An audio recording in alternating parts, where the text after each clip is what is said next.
দেশে টেলিযোগাযোগ খাতে নেই নিরাপদ ও টেকসই নীতিমালা। নিরুৎসাহিত হচ্ছে বড় বিনিয়োগ। মার্চের মধ্যে রোডম্যাপ দেবে কমিশন।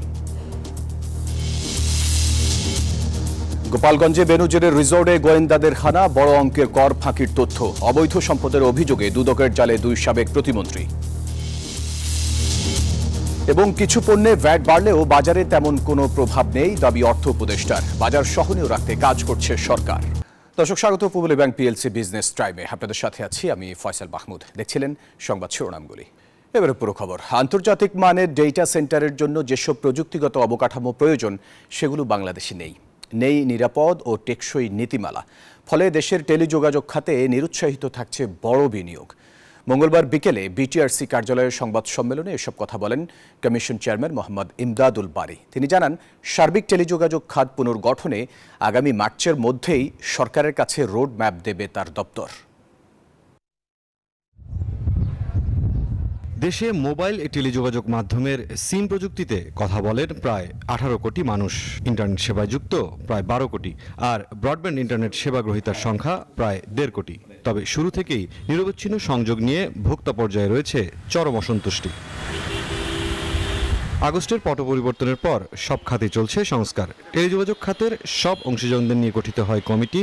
মঙ্গলবার বিকেলে বিটিআরসি কার্যালয়ে বৈঠকে সিদ্ধান্ত হয় মার্চের মধ্যে জমা পড়বে পুনর্বিন্যাসের roadmap. By the end of March আমরা হয়তো একটা রোডম্যাপ, একটা স্ট্র্যাটেজি তৈরি করে সরকারকে দিতে পারবো। বৈঠক পরবর্তী সংবাদ সম্মেলনে উঠে আসে এই খাতের বিনিয়োগে বাধার বিষয়গুলো। অনেক নীতিমালা সকাল বিকাল পরিবর্তন হচ্ছে। এতে করে যারা গ্লোবাল বড় কোম্পানি যারা আছেন, ওনারা যখন বিনিয়োগ করতে যান, ওনাদের বিনিয়োগের নিশ্চয়তা সম্পর্কে তারা অনেক আশাবাদী হন না। এই কথাটা আমরা বারবার বলছেন। পলিসির পাশাপাশিও, ইনকনসিস্টেন্ট পলিসির পাশাপাশিও প্রাযুক্তিক অপ্রতুলতা বা ইনফ্রাস্ট্রাকচারের অপ্রতুলতাও একটা বড় জিনিস। কমিশন চেয়ারম্যান সমালোচনা করেন টেলিযোগাযোগ খাতের মধ্যস্বত্বভোগীদের দৌরাত্মের বিষয়েও। বলেন, 2010 পরবর্তী সরকারি অনুমোদন নেওয়া সংস্কৃতির বিলুপ্তি প্রয়োজন। নেটওয়ার্কের অনেকগুলি লেয়ার আছে যারা আসলে মধ্যস্বত্বভোগী হয়ে দাঁড়িয়েছে, যারা কস্ট এফিসিয়েন্সি কমানো হচ্ছে, কস্ট এফিসিয়েন্সিটা বাড়াচ্ছে। 2010-এর যে পরিবর্তনটা আসছিল সেটা হচ্ছে যে এই যে সব কাজগুলি করছি আমরা, লাইসেন্স দিচ্ছি, ট্যারিফ দিচ্ছি, স্পেকট্রাম দিচ্ছি, এগুলি সব কিছুতে সরকারের পূর্ব অনুমোদন নিতে হবে। সত্যিকার অর্থে যদি এই টেলিকম সেক্টরে কোনো একটা রিফর্ম করা যায়, সেই রিফর্মটা হওয়া উচিত হচ্ছে এই ব্যাকডোরটাকে বন্ধ করা। বিটিআরসি চেয়ারম্যান জানান, জুনের মধ্যে 5G নেটওয়ার্কের জন্য 700 মেগাহার্টজ স্পেকট্রাম নিলাম হবে। সবসময় আমাদের প্রত্যেকটা জিনিস এই কমিটি দেখবে হচ্ছে গ্রাহকের পয়েন্ট অফ ভিউ থেকে। মুরসালিন হক জুনায়েদ, নিউজ 24, ঢাকা। সাবেক আইজিপি বেনজির আহমেদের সাভানা ইকো রিসোর্টের আয়কর নথি যাচাই করে বড় অঙ্কের কর ফাঁকির তথ্য পেয়েছে এনবিআর। অভিযান শেষে জাতীয় রাজস্ব বোর্ডের গোয়েন্দা সেল এসব তথ্য জানায়। তারা আরও জানান, তদন্ত শেষে প্রয়োজনে মামলাও করা হবে। গোপালগঞ্জের সাবেক আইজিপি বেনজির আহমেদের Savannah eco resort and national পার্কে জাতীয় রাজস্ব বোর্ডের সেন্ট্রাল ইন্টেলিজেন্স সেল অভিযান চালায়। 15 সদস্যের প্রতিনিধি দল মঙ্গলবার সকাল 11:50 পার্কে প্রবেশ করে। বিভিন্ন স্থাপনা ঘুরে দেখেন এবং অফিস কক্ষের কম্পিউটার ও ফাইলপত্র যাচাই বাছাই করেন। পরে এনবিআর এর কর্মকর্তারা সাংবাদিকদের জানান, কর ফাঁকির তথ্যের ভিত্তিতে অভিযানে আসেন তারা। বলেন, বিপুল পরিমাণ কর ফাঁকি দেয়া হয়েছে, তবে আরও তদন্ত প্রয়োজন। Savannah eco resort plus Savannah eco রিসোর্টের যারা পরিচালক আছেন, প্লাস এদের স্বার্থ সংশ্লিষ্ট যিনি ব্যক্তিরা আছেন, তাদের ব্যাপারে কিছু তথ্য ছিল, সেইটাই আমরা যাচাই করতে এবং কিছু তল্লাশি করার জন্য আমরা এখানে এসেছিলাম। এবং আমরা কর ফাঁকি সংক্রান্ত সুনির্দিষ্ট কিছু তথ্য পেয়েছি ইতিমধ্যে। কি পরিমাণ সম্পদ পার্কে রয়েছে এবং দখল করা হয়েছে কিনা তাও তদন্ত করা হবে বলেও জানায় এনবিআর। সুনির্দিষ্ট অঙ্ক বলা খুব মুশকিল যে এখানে বিনিয়োগ কত হয়েছে, কারণ এখানে বেশ কিছু ডিপার্টমেন্টের সার্ভে রিপোর্ট লাগবে আমাদের, জমি সংক্রান্ত, তারপর হচ্ছে সিভিল কনস্ট্রাকশন, তারপর এখানে একটা ট্রান্সফরমার আছে, সাবস্টেশন আছে, সব কিছু মিলে এই তথ্যগুলো যখন আমাদের হাতে আসবে তখন বলা যাবে যে এখানে টোটাল সব মিলে বিনিয়োগ কি পরিমাণ হয়েছে। বেনজির আহমেদ ও তার পরিবারের সদস্যদের বিরুদ্ধে রাজস্ব সংক্রান্ত সকল দুর্নীতি ও অনিয়মের তদন্ত করবে এই প্রতিনিধি দল। সাবেক আইজিপি ডক্টর বেনজির আহমেদের বিরুদ্ধে নানা অনিয়ম দুর্নীতির ব্যাপক আলোচনা সমালোচনার পর হঠাৎ সাভানা ইকো রিসোর্টে এনবিআর এর কর্মকর্তারা। তিনি এবং তার পরিবারের সদস্যরা ঠিকমতো ভ্যাট ট্যাক্স দিয়েছেন কিনা, এছাড়া কি পরিমাণ সম্পদ রয়েছে এখানে, এসব কিছু নিয়েই তদন্ত করবেন তারা। Masuda Laboni, Savannah eco resort, Gopalganj.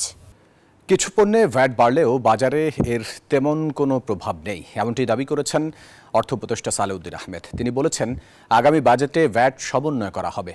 মঙ্গলবার সচিবালয়ে ক্রয় কমিটির বৈঠক শেষে এসব কথা বলেন তিনি। উপদেষ্টা বলেন, বাজার সহনীয় রাখতে কাজ করে যাচ্ছে সরকার। বিশেষ সুবিধায় ওএমএস এর মাধ্যমে 10 কৃষিপণ্য বিক্রি বন্ধের সিদ্ধান্ত হয়েছে বলেও জানান তিনি। বলেন, এসব পণ্য বিক্রি বন্ধ থাকলেও চাল ও আটা দেওয়ার কার্যক্রম চালু থাকবে। আমদানির মাধ্যমে সারের মজুদ বাড়াতে চায় সরকার, এমনটি জানান অর্থ উপদেষ্টা।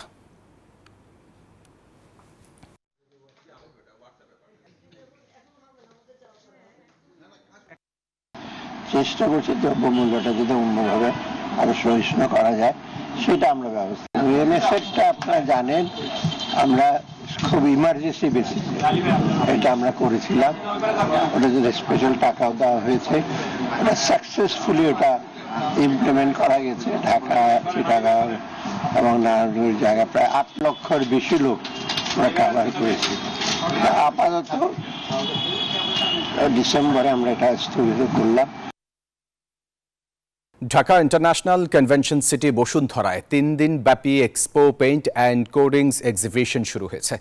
আজ থেকে শুরু হয়ে 26 জানুয়ারি পর্যন্ত চলবে এই এক্সিবিশন, যেখানে দেশি বিদেশি মিলিয়ে মোট 50টি প্রতিষ্ঠান অংশ নিয়েছে। এই উৎসবটি প্রতিদিন সকাল 9টা থেকে শুরু হয়ে চলবে সন্ধ্যা 6টা পর্যন্ত।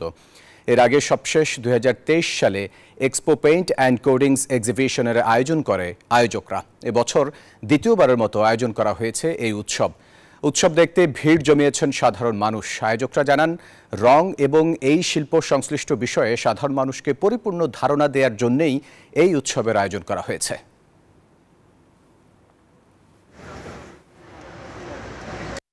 This is Expo Paint and Coating exhibition we had since last year from 2023. We had first exhibition and this is going to be the second one. গুছানোই করা হয়েছে এবং অনেক প্রোডাক্টই পাওয়া যাচ্ছে, যেগুলো আমরা চেষ্টা করি নেওয়ার জন্য। সেরকম অনেক সাপ্লায়ারকে পাওয়া যাচ্ছে এবং ওনাদের সাথে কথা বলে ওনাদের যে টেকনিক্যাল সাপোর্টগুলো সরাসরি পাওয়ার একটা সুযোগ এখানে আছে।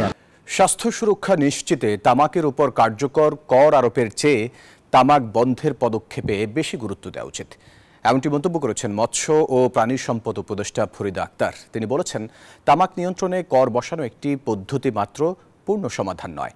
মঙ্গলবার বিশ্ব সাহিত্য কেন্দ্রে একটি সেমিনারে এসব কথা বলেন তিনি। জনস্বাস্থ্য সুরক্ষায় সিগারেটে কার্যকর কর আরোপের প্রস্তাবনা শীর্ষক এই সেমিনারের আয়োজন করা হয়। খুচরা সিগারেট বিক্রি বন্ধ এবং বিক্রেতাদের লাইসেন্স নিশ্চিতের আহ্বান জানান উপদেষ্টা।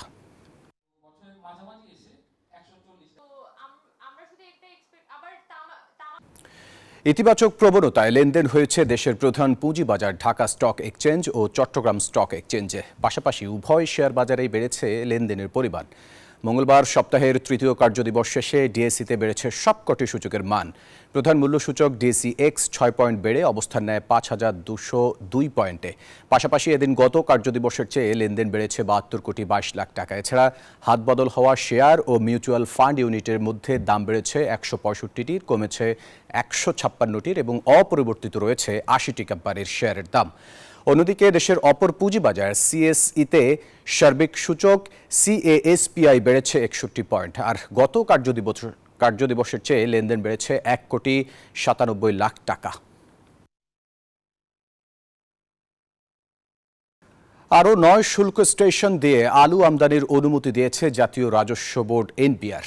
সোমবার এ সংক্রান্ত একটি প্রজ্ঞাপন জারি করেছে সংস্থাটি। ফলে এখন থেকে চাঁপাইনবাবগঞ্জের রহনপুর, কুড়িগ্রামের সোনাহাট, জামালপুরের ধানুয়া, কামালপুর, শেরপুরের নাকুগাঁও, ময়মনসিংহের গোবরাকড়া ও করৈতলি, সিলেটের তামাবিল, জকিগঞ্জ ও শেওলা স্টেশন দিয়ে আলু আমদানি করতে পারবেন আমদানিকারকরা।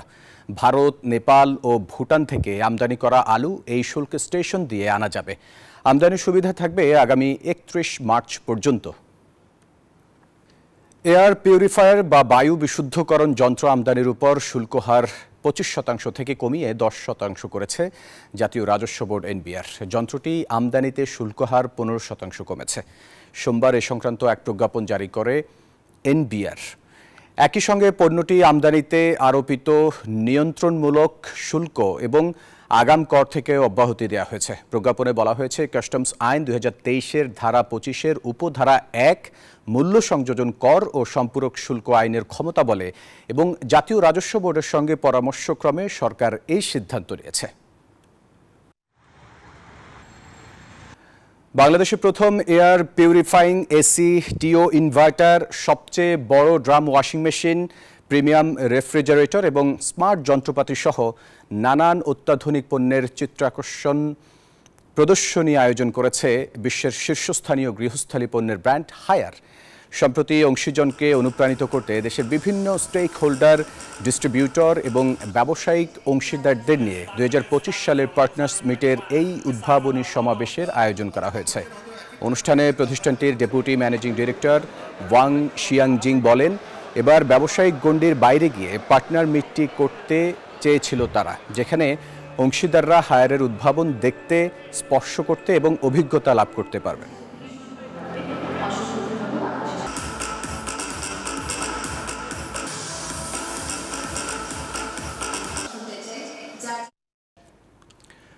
চলতি বছর দেশে 9 লাখ মেট্রিক টন চাল আমদানির পরিকল্পনা রয়েছে সরকারের। এরই মধ্যে 4,05,000 টন চাল আমদানিতে চুক্তি হয়েছে, যার 1.5 লাখ টন চাল বাংলাদেশে পৌঁছেছে। বিকেলে চট্টগ্রাম, মায়ানমার থেকে আনা চাল খালাস কার্যক্রম পরিদর্শনে এসে খাদ্য উপদেষ্টা আলী ইমাম মজুমদার এসব কথা জানান। বলেন, ভারত থেকে সরকারি উদ্যোগে আমদানি করা চালের প্রথম চালান এসেছে গত মাসের শেষ সপ্তাহে। এছাড়া মায়ানমারের সাথে চুক্তি হয়েছে 1 লাখ মেট্রিক টনের। এর বাইরে ভিয়েতনাম ও পাকিস্তানের কাছ থেকেও চাল আনতে চুক্তির উদ্যোগ রয়েছে চূড়ান্ত পর্যায়ে। আমদানির কারণে এরই মধ্যে মোটা চালের দাম কেজিতে 3 থেকে 5 টাকা পর্যন্ত কমেছে বলে দাবি করেছেন খাদ্য উপদেষ্টা। চালের দাম আর বাড়তে দেয়া হবে না বলেও জানান তিনি। এক নম্বর কথা হচ্ছে দাম বাড়া বন্ধ হয়েছে, 1 নম্বর 3 থেকে 5 টাকা পর্যন্ত কমছে, এবং বিশেষ করে মোটা চালের আর কি। আমরা আশা করছি যে আমরা আরও আনতে থাকবো এবং সেটা বাড়ার সুযোগ আর থাকবে না, বরং ক্রমান্বয়ে কমবে। দর্শক, এই ছিল নিউজ 24 বিজনেস টাইমে। এতক্ষণ সাথে থাকার জন্য ধন্যবাদ সবাইকে।